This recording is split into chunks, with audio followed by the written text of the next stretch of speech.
I want to give you a little history on homelessness. 1910, Hitler decided to live on the streets for a while.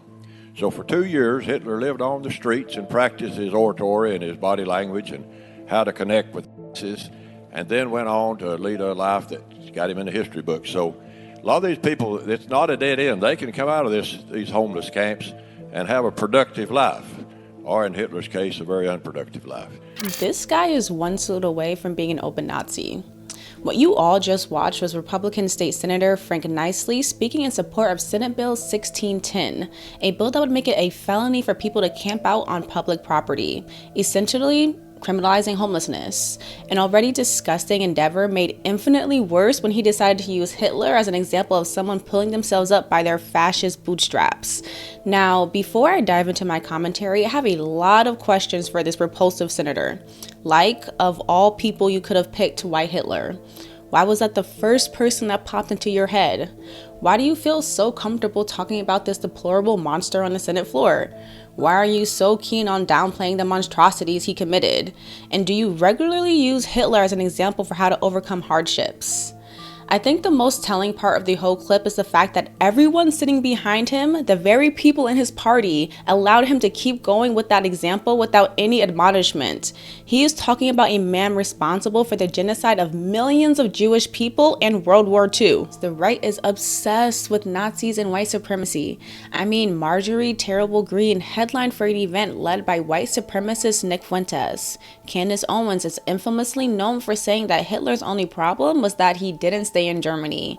There are countless examples of Republican officials and influencers being sympathetic to white supremacists and Nazi ideals.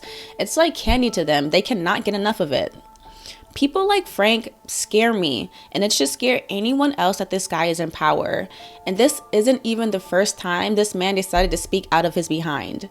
Frank seems to love to side with fascist and racist losers, like in this clip from Twitter page The Tennessee Holler, where he made some interesting assertions about the Civil War. My grandson one time asked me, said, "Poppy, did the South really lose the war between the states?" I said, "Well, son, it's too early to tell." I said, if you compare their northern cities to our southern cities, if you compare their debt load to our debt-free states, if you compare look at all these great companies like Ford Motor Company, Smith & Wesson, coming down south, I think I can tell my grandson the war between the states is going on and we're winning. This guy is bigoted, anti-poor, and racist. He doesn't belong in the Tennessee Senate. He should be fired immediately and disregarded in the public. I'm speaking so fiercely about this because this guy is taking his inexcusable beliefs and using it to legislate. The people of Tennessee deserve better. This whole situation just makes me want to pull my hair out over the complete hypocrisy of the right. They're not sending their finest, they're sending over freaking Nazis.